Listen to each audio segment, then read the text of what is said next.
All right, folks, it's time for our favorite podcast, Cut to the Chase. And that's what we're going to do. We're bringing Jonathon Singer back, our insurance savant. Anytime I have an insurance question that I think other people might have as well, I say, hey, yeah, let's get John back on here.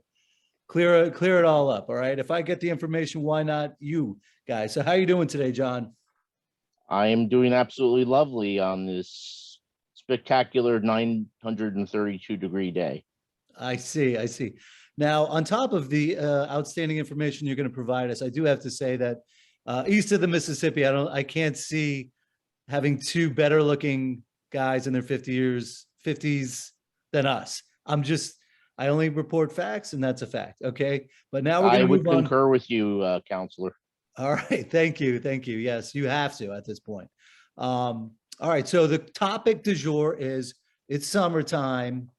Everybody's going on vacation. Not everybody. There's a lot of people going on vacation, renting a car, and they're like, they pack the bags to figure out where they're going to go, where the restaurants are, the hotel. The last thing they think about is rental car insurance. They're looking at the price of the rental car, and the last thing they want to do is add something on. So just a couple of statistics before we go into the meat of this topic of whether you should get rental car insurance when you get a rental car. Two facts. One is the price of a car apparently is up 64% year to year. And that's not including the summertime, which is coming up. And the average rental cost is between $8 and $80 on top of the outrageous price for a rental car. So it's a lot That's of money. Nationwide, right? Nationwide. This is from the Kayak app, which I love to Gotcha. use. All right. So now the question becomes, do I need to get the rental car insurance? So let's open it up for you to discuss. Good question. So if you're at the rental counter, or you were just doing this over the phone, you're doing through Kayak, whatever it might be, wherever you may be obtaining your vehicle. Even if you're going through Turo, by the way, which is one of these, it's not ride sharing, but it's essentially using your car or making your car available for hire as a vehicle somebody can rent. Okay. That's not very common, but I've seen it in some pockets. That being said, should you take the rental cars insurance that they're offering when you sign up for a rental car? And my answer is, it depends. Now, it depends on a couple of things. It depends on, first of all, are your insurance limits sufficient? Your personal insurance limits, because in the state of Florida, your personal insurance, not business insurance, auto insurance, will follow you with that temporary substitute of a rental car. The only thing that it will not provide you is something called loss of use. And I may be getting ahead of myself. Basically, you should take the rental car company's insurance if for anything you're going to have the loss of use available to you through that coverage. Otherwise, the rental car company is going to charge you for every day that car's out of circulation and can't be rented out, especially if you're the at-fault party. And secondly, if anything, it's going to serve as either primary insurance if your limits aren't sufficient, or it's going to serve as excess coverage. Really, in the grand scheme of things, I realize everybody's looking at everything from gas to every little tax on a rental car, but frankly, you should take the coverage, in my opinion. Obviously, it depends on if you're really budgeting, but it's one of these things where your insurance policy is not going to be a catch-all in every situation where there may be a claim against you for liability to a rented vehicle. All right, so let's talk about loss of use. What is loss of use? And why is that not in my personal automobile policy? Well, first of all, loss of use might pertain to your own car, okay? And it might pertain to you not having a car due to loss of use. but it doesn't carry over to the the rental car company where if you have an accident, okay, you bring that car damaged and it takes them 20 days to get fixed. Do you think they're really going to absorb that cost?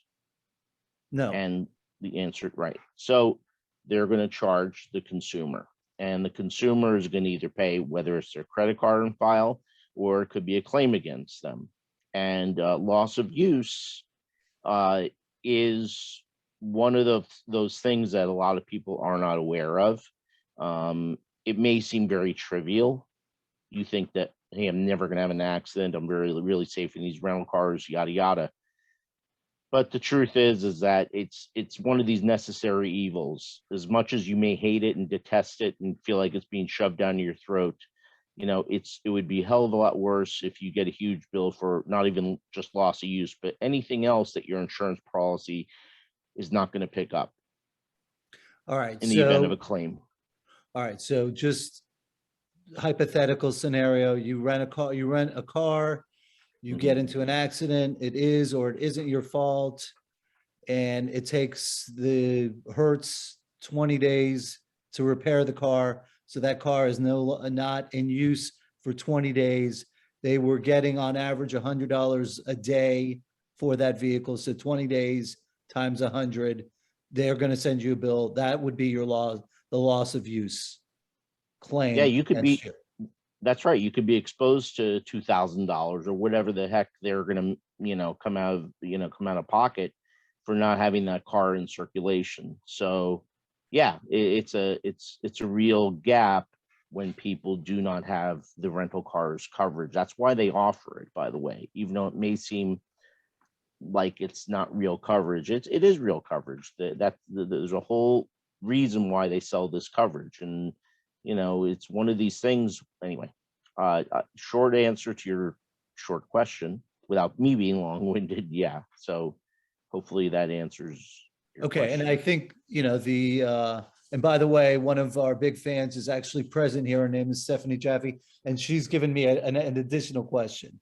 So I'll, of course, have to vet Sure. that during our show, because, for all I know, it could be pornographic. But then the thing with the loss of use is that it might go on forever. I mean, it could take them 3 months to fix the car.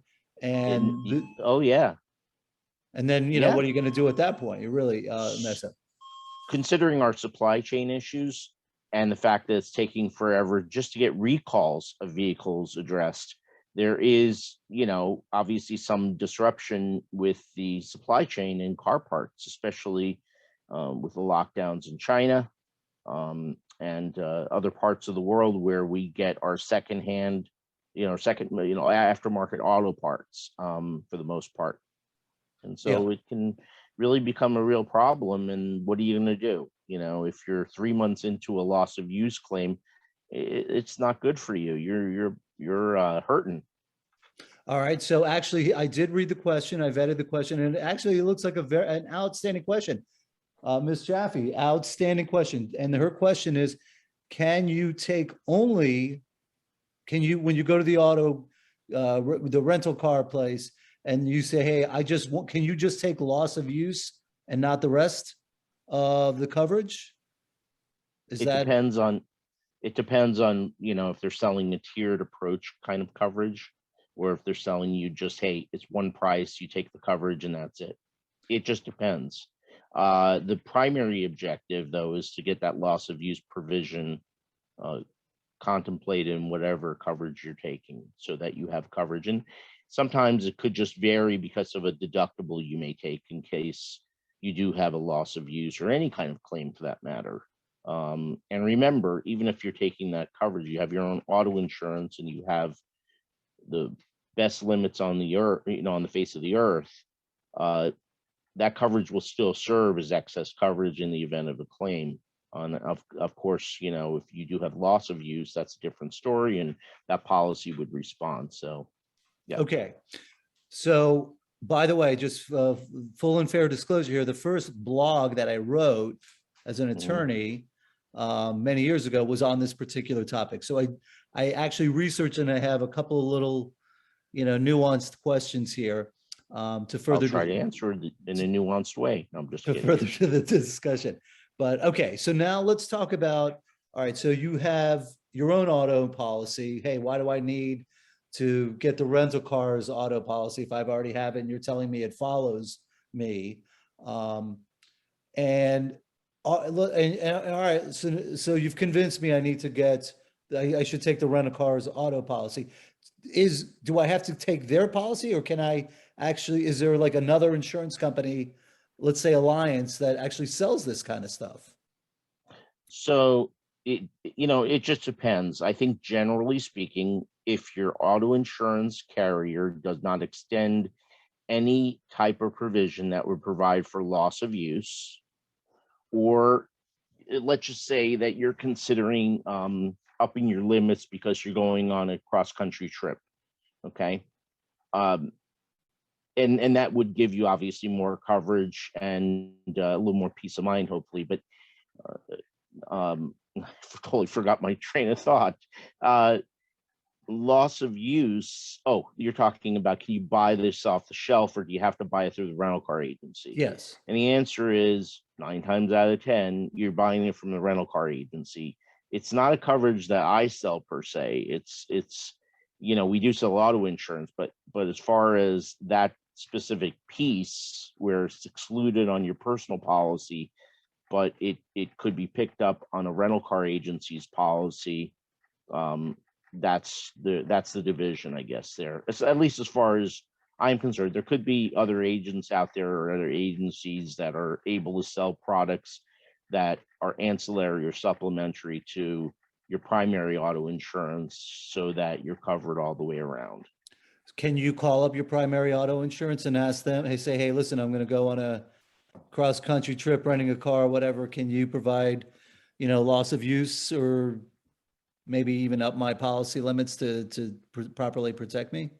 You should always, and also because your insurance agent is lonely a lot of the time, you should give your insurance agent a call just to say hello. But besides that, call about your auto policy, or you can call your insurance carrier and just make an inquiry. Just say, listen, I'm taking the car, blah, blah, blah. Taking 1,700 miles across country. First question is, and usually you ask your agent these questions, but uh, you know, is my insurance going to extend beyond Florida as far as the coverage provisions are concerned? And the answer is generally yes. Your personal policy will follow you. The next question you probably want to ask is, are your limits sufficient? And they may or may not raise it on a temporary or a permanent basis. And then you inquire about loss of use. I am not. Oh, there may be two carriers that offer that. I think you had mentioned one of them, but I am. I think that it's a very niche market, but I know that if you go through the Hertz or Budget, any of those agencies, they have those products available, and you could just easily get those through their agency without having to deal with necessarily an insurance agent for that particular piece. You could definitely ask your insurance agent prior, or I've had people come up to me all the time and they say, hey, can you take a look at this renter's coverage that the agency is offering? And I say, sure. I said, just be aware of one thing: you don't have loss of use. That's why they offer it to you. It may seem gratuitous or it may seem expensive, but the truth is you should have it. So it sounds like there's a theme developing here, like you should have it.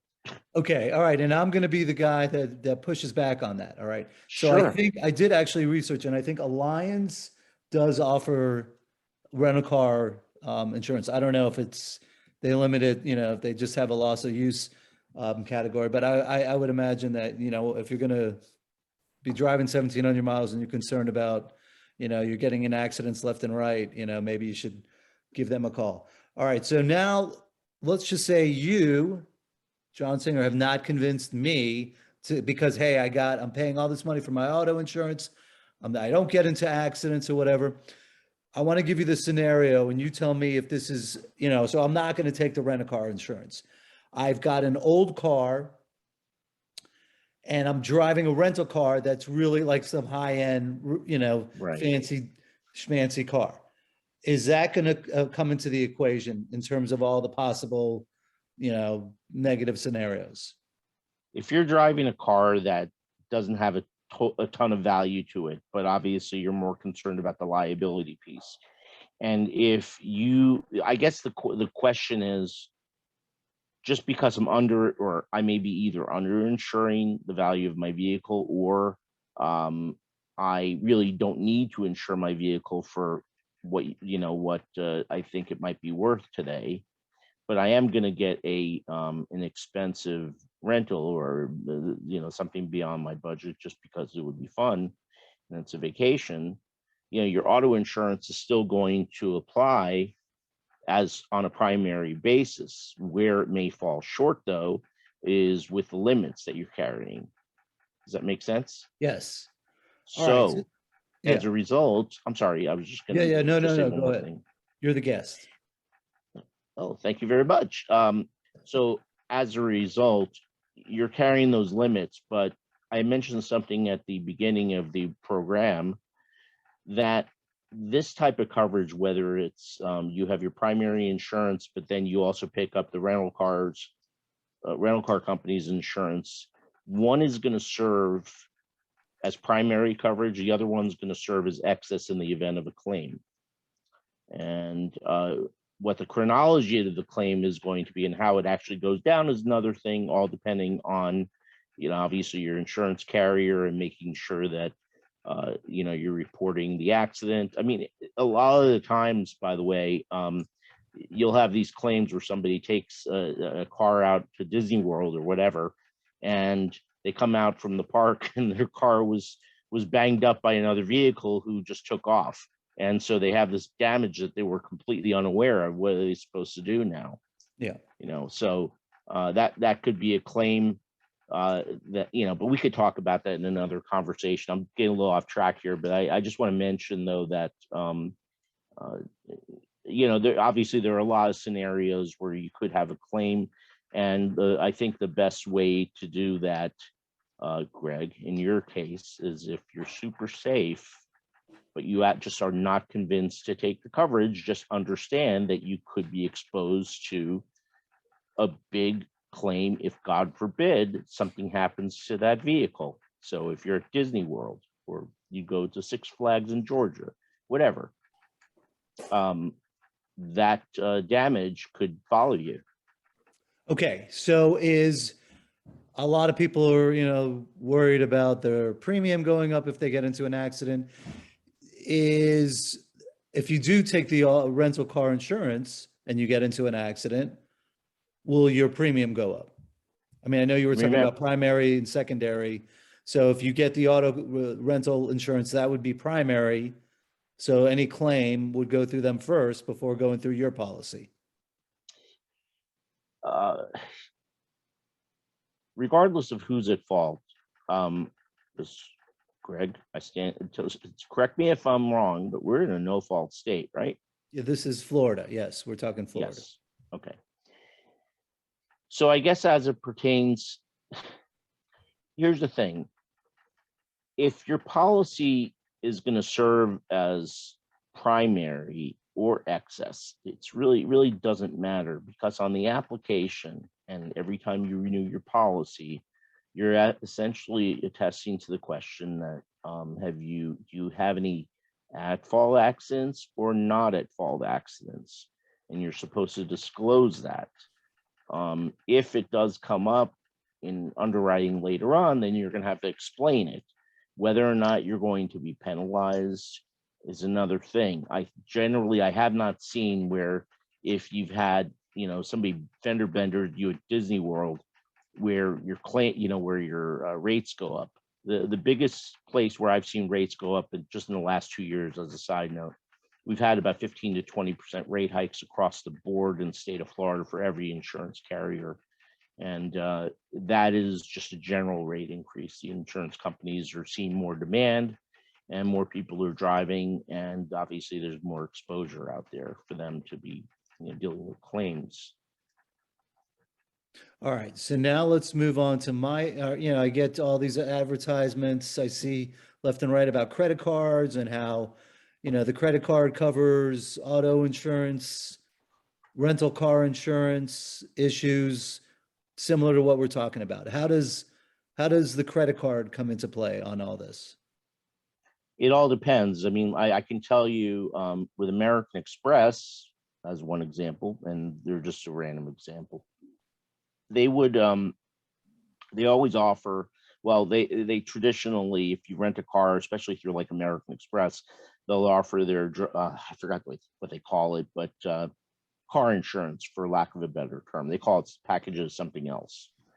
But if you purchase it through your credit card, if I remember, they have a certain tiered amount of coverage or a certain package of coverage available to you as a gold card member or whatever. If you just do it through your regular Visa card, whatever, it all depends on the program that they're offering. Usually they have these super cheap premiums and they look really appealing, more appealing than the rental car agency's insurance. The problem is that a lot of the times those policies will always and only serve on an excess basis, meaning that all of the other coverages must be exhausted before that policy would ever address any of that. So I couldn't tell you for sure about every credit card program that offers car rental insurance. It just depends on the provisions of the policy. Obviously, you have a lot of international drivers who they may not have a car or any number of things. And generally, conventional wisdom is that you take the rental coverage. Even if it's not the best of coverage, it might be subpar, and it gives you the essentials that you may need to contemplate any potential claims. I would still take it, even though it's not a choice between the credit card and the rental car agency's insurance necessarily. I'm just saying as a just another matter. If it was my only option, I'd take it. If it was another option that enhanced my coverage, I would take it. But I'm also, I'm a big pro insurance guy. Yeah. So, credit cards, is that what are you asking about because of the attractiveness of the price? Well, my It's very, understanding is very that American Express is some of their cards, I think their platinum card is secondary. But I think Chase Sapphire would be primary. Yeah, it all So, depends. It all depends on the insurance program that has partnered with the credit card company, who is not a party to the insurance, by the way, at all. but it sounds like what you're So saying is no matter what, you might as well pay for it with the best credit card that you have in terms of rental car coverage, and you might as well call up that credit card company and ask them what they provide. Because if you, right, I mean, if you're you're like booking it with doubling, that credit card, right? you're doubling down on different avenues of coverage if you but my understanding is you have to reserve and pay in full on the same credit card. If you don't, like if you reserve it on one card and you pay on a different card, then it wouldn't apply. You got to really, be comprehensive in terms of the credit card that you use to get the coverage. All right. Yes, So, that's absolutely true. That's how they get you on some of the other programs too, where it sounds like a great idea, but like disability coverage, they'll pay your credit card bill. But in truth, there's a lot of limitations and exclusions that you have to be aware of, definitely. okay. So I'm going to wrap the show up by summarizing what I've gleaned from this conversation. Glean away. Call your credit card companies to see which one offers the best coverage for rental car insurance. Call your own your own insurance company. Tell them what you're looking to do and go over your coverages to see if they're sufficient. And then get the rental car coverage. And if you have to go and talk to some other company like Alliance, or maybe, before you get to the counter, talk to Hertz and say, hey, listen, do you offer just a loss of use? That's all I really need. Got to do your research before. Would you give me a yes to that overall best Yeah, practices. that's the proper Approach. approach. And that's the proper approach. And by the way, I can't speak for Alliance, but I can tell you that I'm sure they're not in business just to help you out on a one-time ad hoc basis. You know, if you're somebody who travels quite a bit and you rent a lot of cars, you know, there may be options for you that give you the right amount of coverage when you're taking these vehicles out, independent of your own auto insurance. That's if you carry it. So, yeah, but Greg, pardon me, Counselor Greg, Yes. yes, you have summarized that quite succinctly, and I hear all of your many salient points. All right. You're Any other signing off. questions I can try to answer? I think that's about it. I think that's about it. That we've covered a lot. And I think this will be helpful to people that are, maybe getting past COVID. Hey, let's go on a trip, renting a car. Oh my God, everything's so expensive. I don't want to pay for that. But then all of a sudden, they get like into an accident. And then 4 months later, they're getting this enormous bill for loss of use. And they're like, what so we're trying to avoid that, folks, because I know if you're listening to my program, you are doing the right thing. And so I want to provide you information and value. John, I'm going to leave a link to John Singer's information on how to get in touch with him, because not only does he do automobile, he does the whole package, all different The types whole of gosh insurance. mishpacha, every type of insurance under the sun you can Personal, possibly imagine. personal, Yes. business, and he can throw a little Yiddish in there as well. You little Yiddish. By the way, Greg, I wanted to mention something to your awesome listeners. One thing I think I did not preface, and I want to just make sure you understand this, that we are talking about the types of vehicles that we're talking about are sedans, basically. If you're talking about renting like a U-Haul, that's a whole different ball of wax with regard to your exposures or potential exposures. And if you're talking about renting, a trailer or something like that, that's a whole nother set of concerns. So we're right now just limiting it to most frequently people just taking these cars out, sedans, maybe small SUVs on the road for, like things like family vacations or whatever. Yes, thank you for that clarification. And I would like to thank my audience here, Stephanie Jaffe, who's shown up, driven many miles herself with proper auto insurance coverage. She wants to be part of the show, and so here she is. Anyway, all right, folks, you guys, this is the end of this show.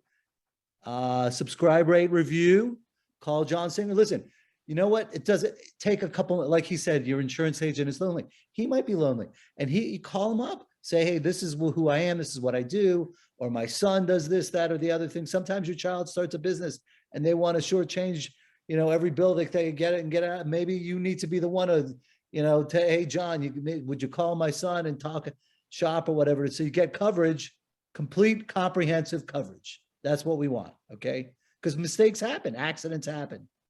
Right? Unfortunately. Yes. Unfortunately. All right, folks, that's it. John, thanks for coming on.